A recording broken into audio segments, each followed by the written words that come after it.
Saludos a los que nos siguen a través de las redes sociales. Gracias porque día tras día se añaden más y más al canal.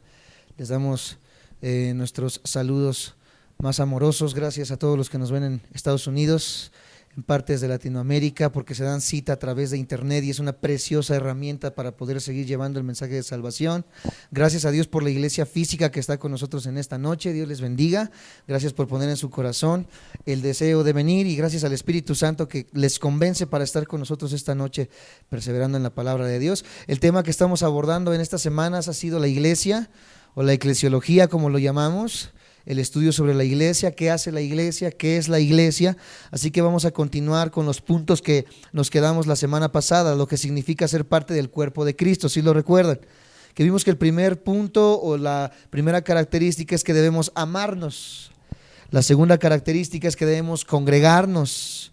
La tercera era que debemos ministrarnos o servir unos a otros, si lo recuerdan. Y vamos a ver esta tarde, noche ya, esas evidencias acerca del servicio, del punto número 3, lo que la Biblia nos dice acerca del servicio entre unos y otros dentro de la iglesia. Así que para empezar esta tarde vamos a ver la segunda parte del punto número 3, debemos ministrarnos o servir unos a otros. Y vamos a abrir nuestras Biblias en San Juan capítulo 13. Recuerden, cuando yo les digo San Juan o simplemente Juan, estamos hablando del Evangelio. Y aparte hay 3 cartas pequeñas de Juan. Entonces cuando sea primera, segunda o tercera de Juan va a ir precedido por el número, pero ahora vamos a ver el Evangelio de Juan. San Juan capítulo 13 versículo 34. San Juan 13 versículo 34.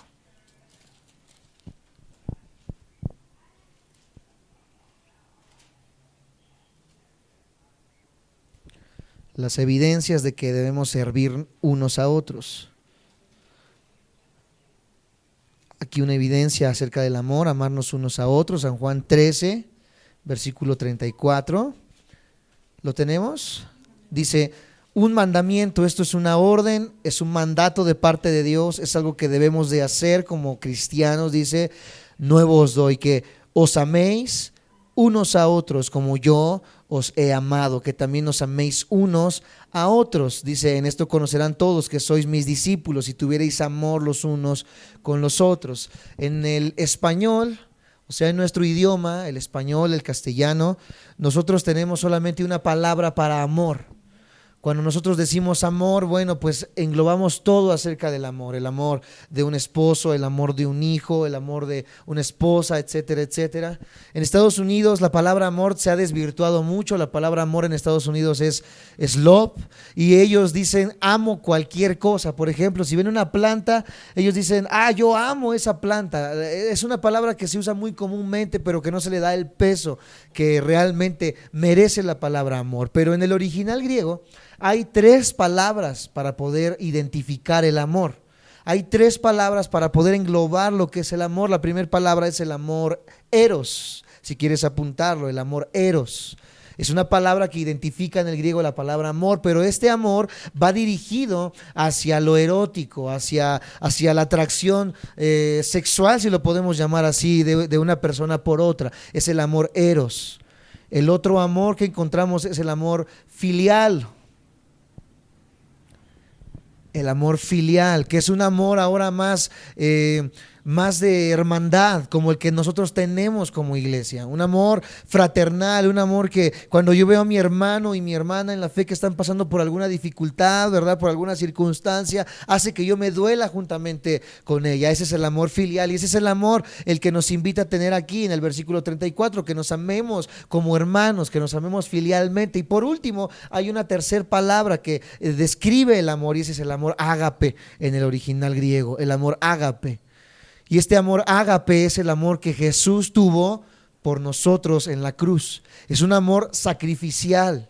Es un amor que solamente Jesús pudo haber tenido por nosotros, porque es un amor que hace que yo pueda morir por otra persona. Ese es el amor ágape, el amor que Cristo tuvo por nosotros. Por lo tanto, en el original griego vemos que hay una mayor consistencia de lo que es el amor. No lo tomamos tan a la ligera como decir, bueno, yo amo, ¿verdad?, a mi perrita, o amo a mi perrito, o amo a mi gatito, sino que es un amor trascendental, es un amor que hace que sintamos el dolor ajeno. Ese es el amor que en este mandamiento que Cristo nos hace, quiere que tengamos, que nos amemos filialmente, que nos amemos como hermanos, como hermanas en la fe. ¿Cuántos tienen hermanos en la sangre? Levanten su mano. En la sangre, que tengan 3, 4, 5 hermanos. Bueno, yo creo que cualquiera de ustedes ama a su hermano, aunque a veces, ¿verdad?, se agarran el chongo, a veces se lleguen a molestar, etcétera, etcétera. Hay un amor. Que yo creo que si alguno de sus hermanos estuviera pasando por una aflicción médica, que tuviera la necesidad de un trasplante y ustedes tuvieran esa oportunidad de poder apoyar a su hermano, lo harían. ¿Por qué? Porque es su hermano, porque es parte de su familia, porque tiene su sangre corriendo en sus venas al igual que ustedes. De la misma manera, aquí el Jesucristo, ¿verdad?, nos está diciendo que de esa misma manera en la que amamos a nuestro hermano o hermana en la sangre, como iglesia debemos aprender a amarnos filialmente, debemos aprender a amarnos como una familia. ¿Me siguen hasta aquí? Me dicen amén. Es una evidencia. La segunda es que debemos dedicarnos unos a otros. ¿Qué significa esto? Vamos a Romanos 12 para poder entenderlo. Ahí donde están en San Juan, vayan haciendo sus hojas hacia adelante, van a encontrar Hechos y después de Hechos van a encontrar Romanos. Y una vez que encontramos Romanos, vamos a ir al capítulo 12. Romanos 12, versículo 5. Y nos damos cuenta cómo la iglesia que habla la Biblia es una iglesia completamente diferente a la que podemos ver quizás en nuestro día a día. La iglesia a la cual pertenecíamos, la iglesia universal a la que la mayoría de mexicanos perteneció. Ciertamente no vemos ninguna de estas características que la Biblia nos demanda. Romanos 12, versículo 5, cuando lo tengan me dicen amén. Dice, así nosotros, siendo muchos, ¿cuántos somos? Muchos. Somos un cuerpo en Cristo y todos miembros los unos de los otros. Todos somos parte de este cuerpo. Lo vimos la semana pasada y hoy se está reiterando. Somos un mismo cuerpo, a pesar de que somos muchos.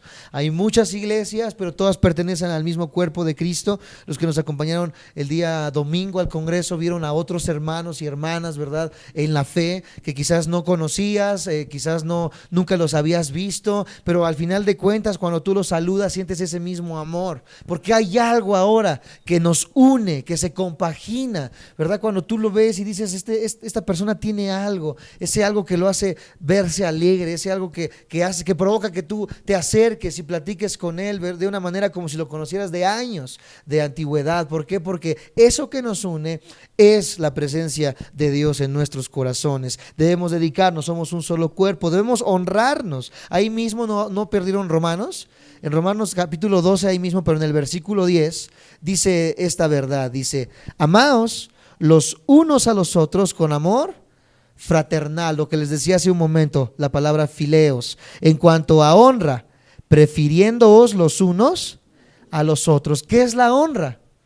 Es el reconocimiento. Es reconocer quizás las virtudes de mi hermano, es reconocer quizás las aptitudes de mi hermano, es reconocer quizás que mi hermano es una buena persona, etcétera, etcétera, y eso lo reconozco. ¿Cómo? Lo reconozco públicamente. Yo puedo hablar bien de mi hermano y casi lo que siempre se da es que yo hable mal de una persona, que yo pueda ver sus defectos y diga, sí, es que sí, se ve que es cristiano, ¿verdad?, pero como que es medio especial, tiene un carácter medio fuerte. Casi siempre vemos las cosas malas de una persona, pero aquí nos habla y nos invita a que nosotros como hermanos en la fe honremos las buenas cosas que tienen nuestros hermanos, y que cuando nos reunimos en una comida familiar, en una comida de la iglesia, podamos decir, ¿verdad?, es que el hermano Miguel, ¿verdad?, es bien entrón. Cuando decimos vamos a hacer una comida, él viene y le entra, ¿verdad?, es bien alegre. Mi hermana Vic, ¿verdad?, si le decimos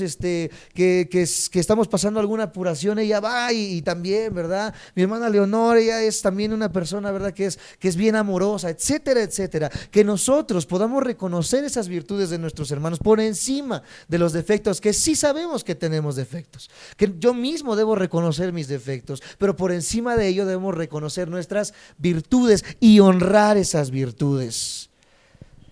Por ahí en los cumpleaños, por ahí en los eventos, ¿verdad? Que se pueden tener como familia o simplemente como hermanos en la fe, que podamos reconocer todo ello, que aprendamos a amarlos, que aprendamos a darles la mano, a abrazarlos, a darles, como dice el apóstol, un beso santo, ¿verdad? Demostrarles ese amor, demostrarles ese cariño, honrarlos ciertamente como debe de ser. Si hizo un buen trabajo, hermano, un abrazo y Dios te bendiga, ¿verdad? Porque hiciste un buen trabajo. Quizás, ¿verdad? Muchas veces no lo hicimos, no aprendimos a hacerlo porque nuestros padres, nuestros maestros jamás nos dieron pruebas de aprobación, jamás nos dieron la mano, jamás nos dieron una palmada en la espalda diciéndonos bien hecho, pero hoy Dios quiere romper con todo ello. Quizás por eso nosotros con nuestros hijos no lo pudimos hacer, en decir, hijo, hiciste un buen trabajo, mira amor, hiciste un buen trabajo, porque nosotros no lo vivimos en nuestra niñez o en nuestra juventud, pero Dios quiere quebrantar todo ello para que hoy podamos ser libres de esas cosas, libres de esas ataduras y podamos ahora sí reconocer, amados santos de Dios, lo bueno que hay en nuestra familia en la fe. También debemos aprender a regocijarnos los unos con otros. Una palabra extraña, regocijarse. ¿Qué significa esto? Romanos 12:15, no lo han perdido, vamos ahí mismo, pero al versículo 15. Romanos 12:15. Está fácil, lo tenemos, ¿verdad? Dice, gozaos con los que se gozan, pero también llorad con los que lloran. Esto quiere decir que tenemos que tener empatía con nuestros hermanos y hermanas en la fe. Dice un dicho normalmente secular, ponte en el zapato de otro. Es literalmente lo que se está diciendo aquí, gózate en la alegría de otros. Y es que gozarse o alegrarse en la alegría de otros es fácil. Cuando alguien tuvo un ascenso es fácil alegrarme con él. Cuando alguien tuvo un incremento en su sueldo, híjole, es fácil regocijarme con él, porque hasta puedo ser bendecido con ello. Pero es difícil cuando alguien está pasando una apuración, cuando alguien está pasando algún dolor físico, algún dolor espiritual, etcétera, etcétera. Es muy difícil que vayamos y hablemos con él e incluso llorar con él. O sea, no solamente es, ¿verdad?, estar ahí gritando, gozoso, alegre, riéndose a carcajadas, sino que también es poder tener empatía con esas personas. No saben cuántas personas necesitan que alguien llore junto con ellos. Pero ¿cómo puede ser posible que no todo en Jesús debe ser alegría? No, hay veces que el ser humano tiene que desahogarse y que esa pérdida, que ese familiar que se fue de la casa, que esa pérdida del empleo, que esa separación en el matrimonio, etcétera, etcétera, provoca que nosotros lloremos, que derramemos lágrimas y que nosotros necesitamos desahogarnos, y la Biblia nos invita a ir con nuestros hermanos, sentir su dolor y llorar también juntamente con ellos, para que después de llorar, para que después de desahogarnos podamos ahora sí alegrarnos juntos con ellos, porque sabemos en la palabra de Dios que todo tiene una solución, amados santos de Dios, que Dios tiene algo bueno para nuestras vidas, pero debemos aprender también a tener empatía para con nuestros hermanos en la fe, servirnos unos con otros. Gálatas capítulo 5, acompáñenme por favor, estamos en Romanos, adelante tenemos Corintios, primera y segunda de Corintios, y después encontramos Gálatas. Gálatas capítulo 5, versículo 13.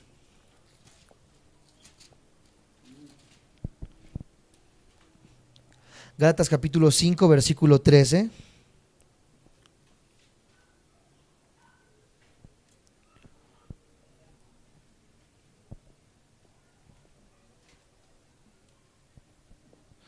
¿Todo lo tenemos? Dice Gálatas 5, versículo 13. Dice de esta manera: porque vosotros, hermanos, a libertad fuisteis llamados. ¿A qué fuimos llamados? A ser libres.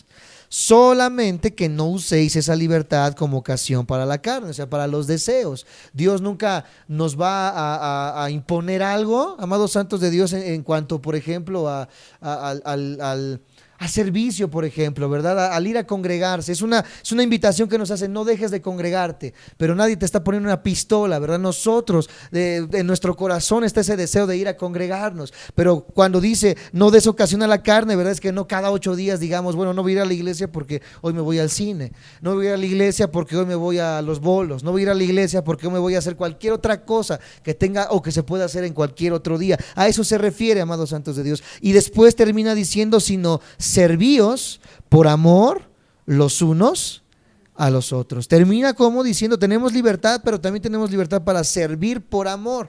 ¿Por amor a quién? A Jesús primeramente, a Dios primeramente. Por amor los unos a los otros. Lo comentábamos la semana pasada. ¿Qué sabemos hacer? ¿En qué podemos ser útiles los unos a los otros? Y en eso poder apoyarnos. ¿Sabe qué, pastor? Mire, yo sé cocinar.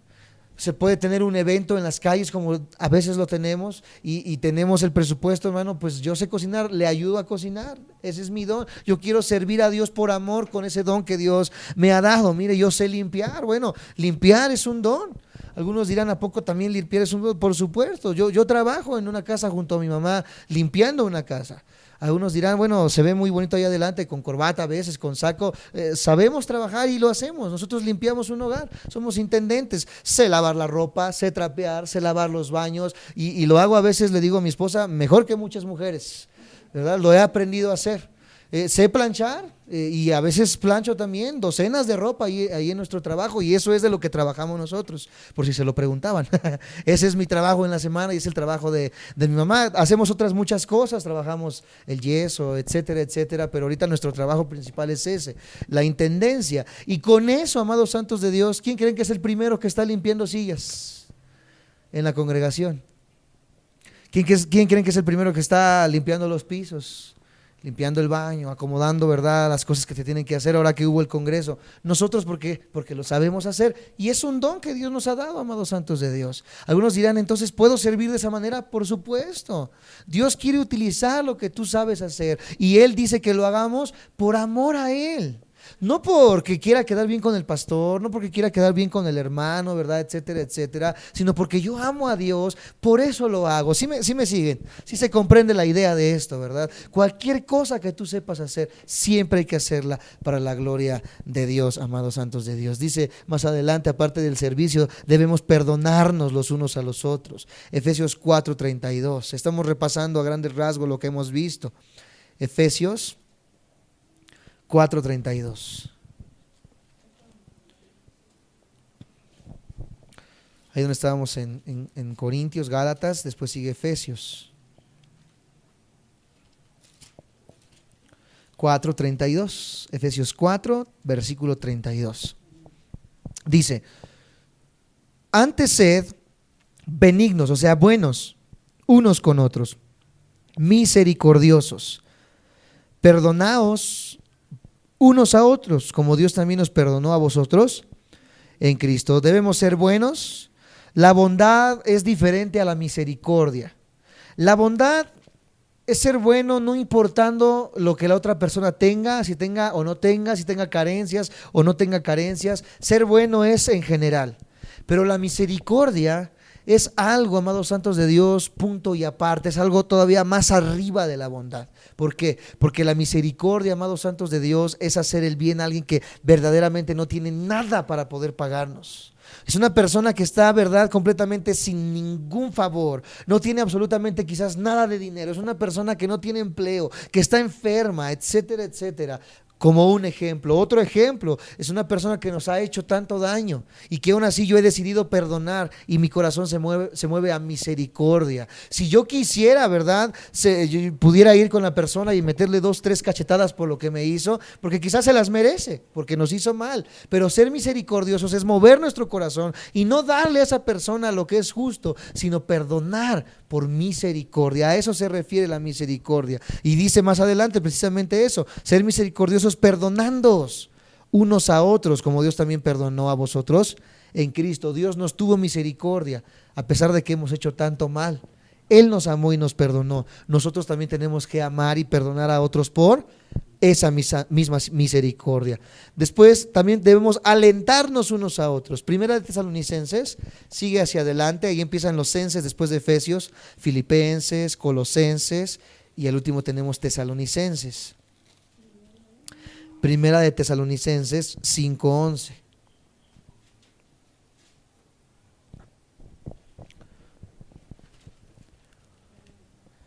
5:11 lo tenemos. Primera de Tesalonicenses 5:11. Vamos despacio. Cuando la gran mayoría lo tengan, me dice amén. Ok, dice: por lo cual, animaos, di conmigo, animaos, unos a otros, y edificaos unos a otros, así como lo hacéis. ¿Qué significa animarse? Que si ves a uno que está decayéndose, que mi hermanita Vic, ¿verdad?, lleva 2 semanas que no ha venido a congregarse.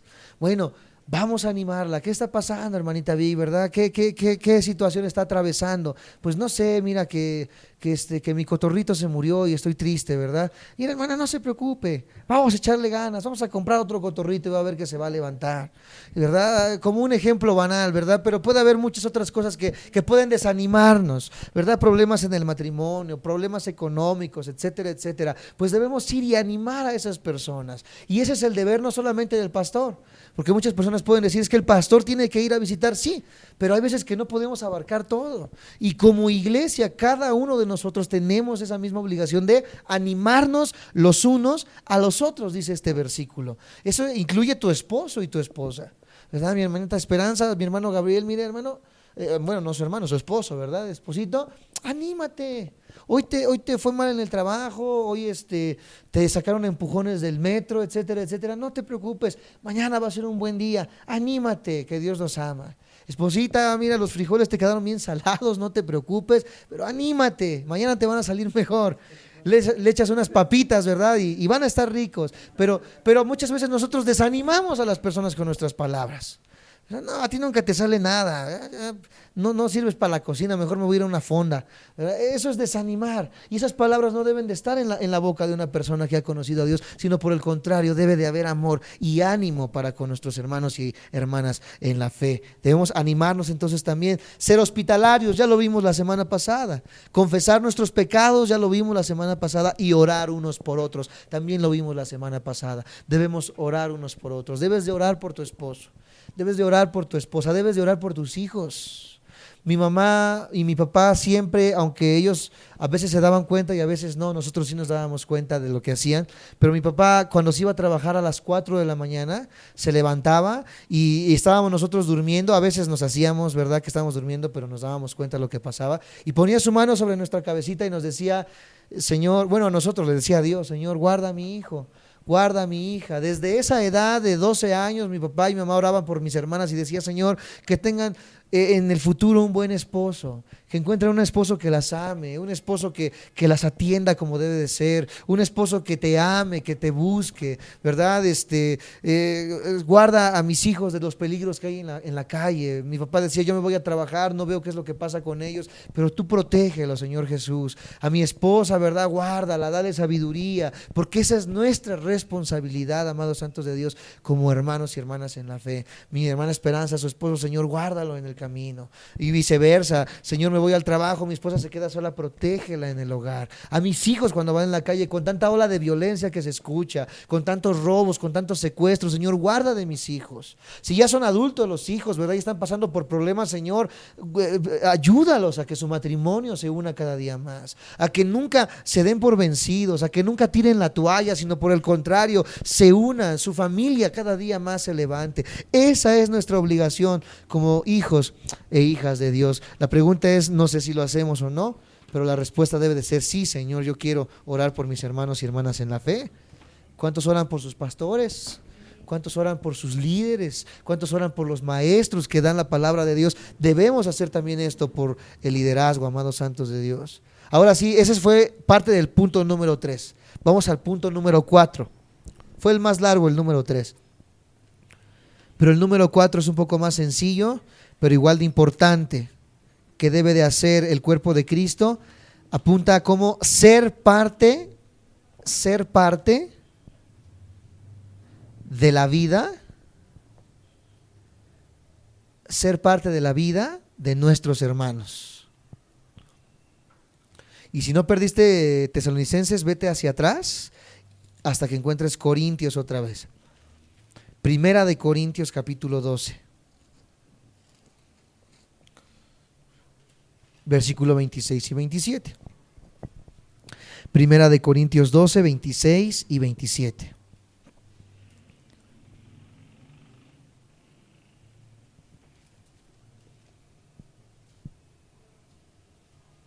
Cuando lo tengan me dicen amén. Primera de Corintios 12, 26 al 27.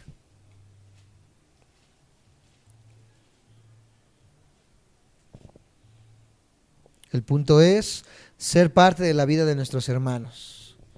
Primera de Corintios 12, 26 y 27.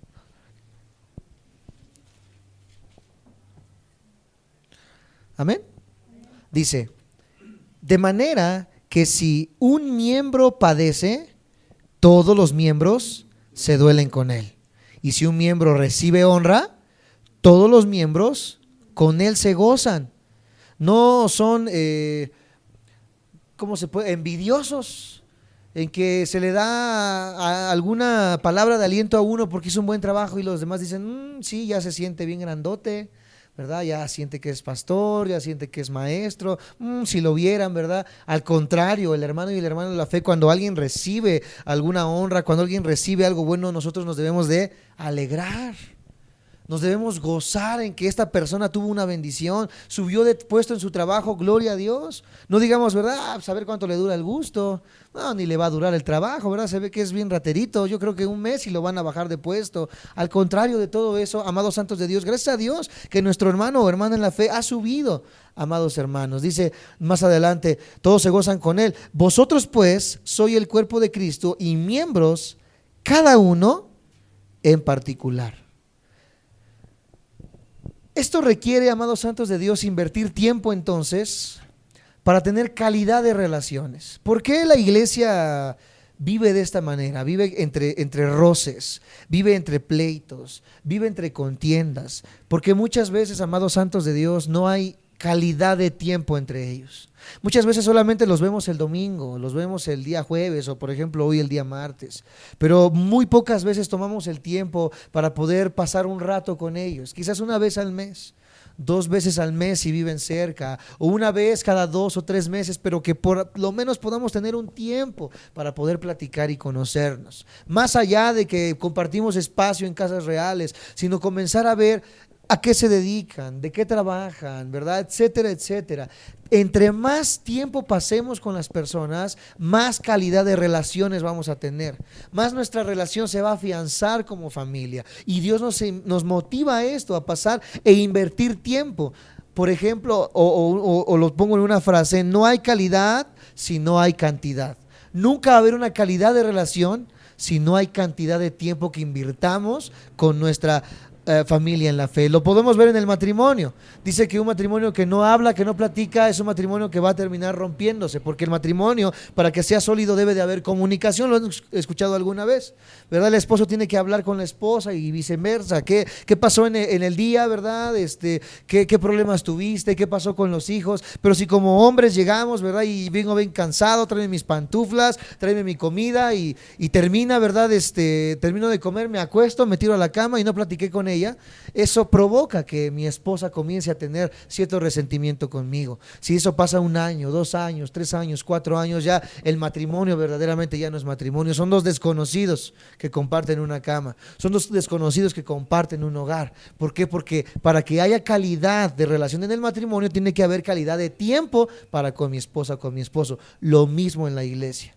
Para que haya calidad de hermandad entre unos y otros debe de haber calidad de tiempo. Por ello nosotros cada mes tenemos reuniones en la iglesia los viernes para poder compartir los alimentos. Termina la reunión de oración, invitamos a que lleven comida, ¿verdad? Para que compartamos tiempo y ahí estamos riéndonos, ahí estamos contando chistes, estamos conociéndonos para afianzar nuestras relaciones.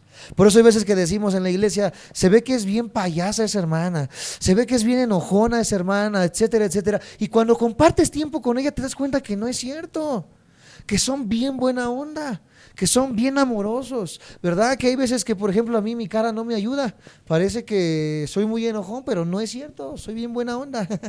Lo mismo con otros hermanos y hermanas en la fe, pero ¿cómo lo voy a descubrir si no paso tiempo con él? ¿Cómo voy a saber que mi hermano puede apoyarme en cierta área? ¿Verdad? Tengo un problema legal y no sé a quién acudir y quizás mi hermano en la fe es abogado y no lo sé y es de los buenos, ¿verdad? Y me puede apoyar, pero nunca lo descubrí. ¿Por qué? Porque nunca pasé tiempo de calidad con él o con ella. Por ello los martes, cada primer martes del mes, las mujeres se reúnen en la iglesia, toman un estudio y al final platican, ¿verdad? Toman igual tiempo para conocerse, etcétera, etcétera. Hay veces que los domingos igual se presta para ello, porque debemos tomar tiempo para conocernos, amados santos de Dios. Es una necesidad como iglesia el afianzar nuestras relaciones. El punto número 5 de lo que debe de hacer el cuerpo de Cristo es rendirnos cuentas para evitar desviarnos. Rendirnos cuentas para evitar desviarnos. Vamos a ver qué significa esto en Mateo, capítulo 18. Mateo, capítulo 18. El punto es rendirnos cuentas para evitar desviarnos. Mateo 18, 15 al 16. ¿Lo tenemos? Mateo 18, 15 al 16. Voy a darle lectura, dice: por tanto, si tu hermano peca contra ti, ve y ¿qué? Y repréndele, estando tú y él solos. Si te oyere, has ganado. No, vénganse, vámonos en bola y vamos a decirle que hizo mal, a ver si así le da vergüenza, ¿verdad? O frente a la congregación: hermano, no me gustó lo que dijo, hermano, no me parece lo que esto, o cualquier cosa, ¿verdad?, que pueda suceder. Primeramente, si algo nos molesta de alguien o alguien nos hizo algo, debemos ir él y yo solitos. Es lo primero que me manda a hacer la palabra de Dios, y es cosa que muchas veces ni se conoce en la iglesia, lo que es la reprensión, lo que es la disciplina en la iglesia. Voy yo y él y hablo con él. Dice que si él entiende, he ganado a un hermano. Mas si no te oyere, ahora sí, toma aún contigo a uno o dos testigos, para que en boca de dos o tres testigos conste toda palabra. Vamos a ver ahorita más adelante qué sigue en esto. Cuando esta persona no hizo caso, por ejemplo, le prestaste 5,000 pesos. Ojalá tuviéramos 5,000 pesos, ¿verdad?, para poder prestarlos, pero ese es un ejemplo. 5,000 pesos le prestamos al hermano en la fe, al cristiano. No nos pagó, no nos quiso pagar, se está haciendo pato, como decimos los mexicanos. No voy a ir, ¿verdad?, y hacer un mitote en la iglesia. Es que es un ratero, ¿verdad? No me quiso pagar mi Jafra, no me quiso pagar mi Fuller, no me quiso pagar, porque no saben cuántos problemas hay en la iglesia así. Parecen niños de kinder, los hermanos y las hermanas, peleándose por cualquier cosa, por cualquier tontería. Si llega a pasar eso, dice, ve y habla con él. ¿Qué pasó? ¿Cuándo me vas a pagar lo que me debes? No, pues es que no te voy a pagar porque la verdad me caes bien mal y no te lo voy a regresar. Bueno, si no te hizo caso, ahora sí, llama a uno, llama a otro de tus hermanos y ve y visítale. Mira, en presencia de estos dos testigos te estoy diciendo que por favor, por las buenas, pagues lo que me debes. Si la persona sigue, amados santos de Dios, en la actitud de no querer pagarle a este hermano, más adelante, si quieren verlo, dice en el versículo 17, si no los oyere a ellos, dilo a quién. Hasta el tercer punto comienza a hablarse generalmente en la iglesia. Y hay veces que es lo primero que hacemos. Por eso hay tantos problemas. Hasta el último punto, si no oyere a los testigos, dilo a la iglesia. Y si no oyere a la iglesia, ahora sí, tómalo. ¿Por qué? ¿Qué significa esto? Tómalo como un no cristiano. ¿Y qué pasa cuando yo lo tomo como un no cristiano? Voy ante las instancias judiciales, voy y le hago una demanda porque este ratero no es cristiano, es un ladrón que no me pagó y se va hasta las últimas instancias ante lo judicial para que esta persona me pague. ¿Me siguen? ¿Por qué muchas veces ocurren problemas en la iglesia? Porque la iglesia no enseña la disciplina bíblica, y la disciplina bíblica es algo que se debe de hacer dentro de la congregación. Más adelante, si ustedes leen ese capítulo, se llega al grado de que si la persona sigue en ese pecado y en ese problema, la iglesia tiene el derecho, escucha, y los que nos ven por internet, el derecho de expulsarle de la iglesia. Porque esta persona no es ni un hermano en la fe, ni es cristiano. Esta persona no tiene ningún deseo de cambiar, solamente entró a la iglesia para ver qué sacaba, para ver, ¿verdad? Que como dicen, sírvanse unos a otros. Pues ese hermano entra ¿para qué? Para servirse, pero nunca entra para amar, nunca entra para ser verdaderamente el cuerpo de Cristo. Esta persona no es cristiana y se tiene todo el derecho de decirle: por favor, abandona este lugar, porque tú no eres un hijo ni una hija de Dios. Es ahí donde entran entonces las instancias judiciales, amados santos de Dios, porque también Romanos y Pablo nos dice que Dios puso a los magistrados para infundir ¿qué? ¿Alguien? ¿Nadie? Para infundir justicia. Es lo que dice el apóstol Pablo. El apóstol Pablo y Dios no está en contra de la justicia ante los magistrados, no está en contra de que vayamos ante los abogados, ante el ministerio público para poder hacer cosas, pero antes debemos ir y reprenderle para ver si esta persona se arrepiente. Eso es el amor, y las iglesias piensan que amor solamente es perdonar las cosas. Amor también es disciplina. Amar también es meter bajo disciplina a las personas. ¿Tú amas a tu hijo? ¿Verdad que sí? Yo creo que todos amamos a nuestros hijos, ¿verdad? Quien ama a su hijo, ¿qué hace cuando hace algo malo? Los tenemos que reprender, los tenemos que disciplinar. Te quito el teléfono, te vas un mes sin salir, no va a haber televisión, etcétera, etcétera. Y llega a un grado a que si el hijo no entiende ni modos, dice mi papá, les damos sus pau pau. ¿Qué es eso, verdad? Lo agarras y pau, pau, pau. ¿Por qué? Porque lo necesitan reprenderlos. Y cuando les pegas, ¿tú los odias? Al contrario, los amamos. Por eso los estamos reprendiendo, amados santos de Dios, porque queremos que vayan de una manera ordenada en su vida.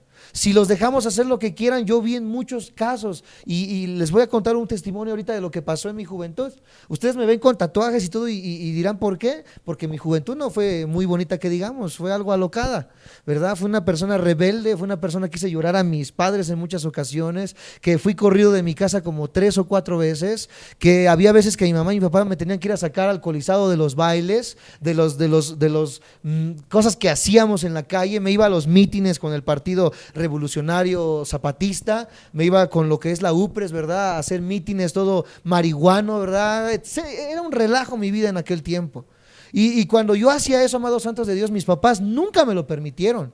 Siempre me estorbaron, siempre me dijeron: si vas a hacer lo que tú quieres hacer, lárgate de mi casa. Yo no te voy a pagar ni tu ropa, ni tu comida. Haz tú lo que tú quieras hacer, paga tu techo, paga tu gas, paga tu casa, págate tu propia ropa, porque bajo mi casa son mis reglas. Porque esa es la actitud que tienen que tener los padres para con los hijos, amados santos de Dios. Hoy los hijos le dicen a los papás ¿qué hacer?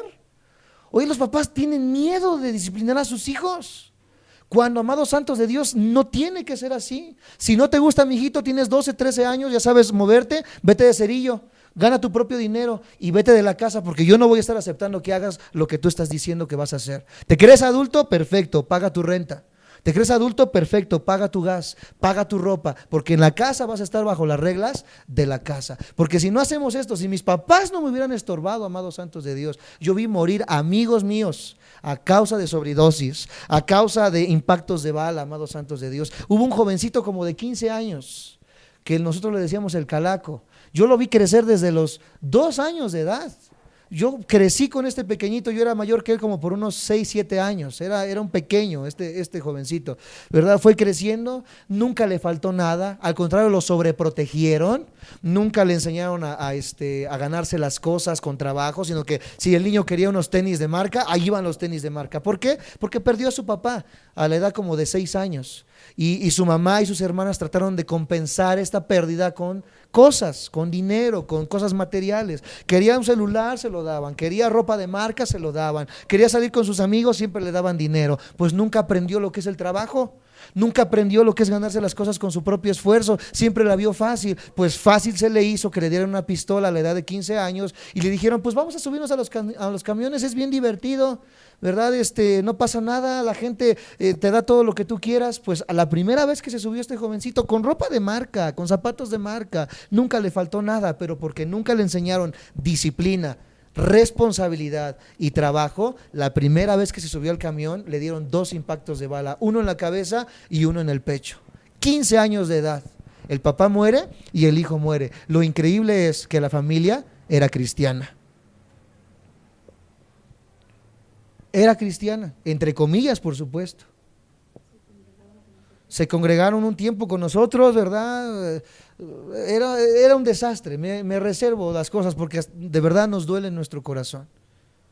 Y los hijos no alcanzan a entender, amados santos de Dios, a su escasa madurez que tienen. ¿Por qué papá me pega? ¿Por qué papá me corrige? Etcétera, etcétera. Pero cuando tienen mi edad, su edad, comprendemos el valor de que nuestros padres nos corrigieran, porque si hacemos una retrospectiva de cómo hubiéramos vivido, amados santos de Dios, yo tal vez ni siquiera estuviera frente a ustedes hablándoles. No sé si estuviera en la cárcel ahorita, no sé si estuviera parapléjico por alguna pelea en las calles, no sé si hubiera pasado algo en mi vida, amados santos de Dios, pero gracias a que mis padres siempre me estorbaron y me disciplinaron, soy lo que soy. Tuve mis tropiezos, por supuesto, tengo cicatrices de lo que hice, claro está, pero le doy gracias a Dios por la disciplina. La disciplina es parte del amor. Por eso cuando un pastor venga y te diga, hermano, no estás haciendo las cosas bien, te está amando.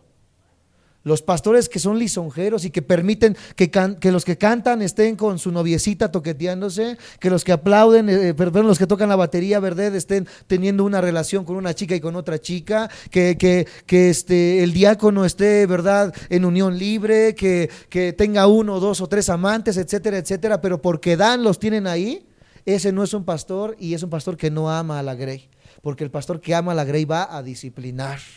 ¿Cuántas veces he tenido que bajar muchachos de tocar ahí enfrente? Y algunos hermanos aquí son testigos de que estaban muy bien y ¿sabes qué? Supe que están haciendo algo, discúlpame, pero no vas a seguir tocando.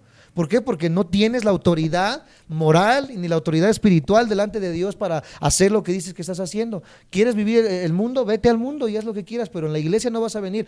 ¿Crees que porque sabes tocar te voy a tener aquí? Estás muy equivocado. Prefiero tocar solamente la guitarra a que la iglesia se contamine, amados santos de Dios. Prefiero que un hijo se vaya de la casa, me decía mi papá, a que contamines a tus hermanas. Decía el pastor Alducin, prefiero echarte a la calle a ti y que no tus hermanos sigan la misma conducta, amados santos de Dios. Y cuando los hijos se van de casa y experimentan, regresan 2 o 3 años después diciendo, papá, sí es cierto, la regué. No era lo correcto, no era lo que tenía que hacer. Nunca, papás, teman darle disciplina a los hijos, y pastores que nos ven, nunca teman dar disciplina a la iglesia, porque la disciplina es parte del amor. Y ese es el último punto que íbamos a ver, aparte de rendirnos cuentas. El primer paso era ese, ir y hablar con la persona. La persona no entiende, llevo a 2 o 3 testigos, sigue sin entender, ahora sí, la iglesia tiene que saber lo que está pasando. Si aún así la persona no entiende, ni modos, bajo las instancias judiciales, porque esta persona tiene que pagar por lo que hizo. Dios es un Dios justo. Si Dios permitiera, amados santos de Dios, que esa persona se fuera con la suya, sería un Dios amoral. Entonces, que ninguno se vaya al infierno, como dice la Biblia, porque se vale de todo. No, Dios es un Dios de amor, pero también es fuego consumidor. Y es una característica de su persona, justicia y amor, y las dos van de la mano. ¿Sí me siguen? No, es que la iglesia es todo amor y puro beso y apapacho. No, no es cierto. Tenemos que meter disciplina, amados santos de Dios. Y ese era el punto número 6. La reprensión es fruto del amor.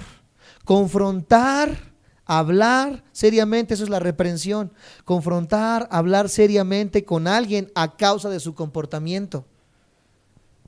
Y la reprensión es un fruto del amor, lo vuelvo a repetir. El verdadero amor no es permisivo. Es que mamá, si no me amas, no me vas a dejar ir a la fiesta con mis amigas. No, porque te amo, no te voy a dejar ir a la fiesta con tus amigas.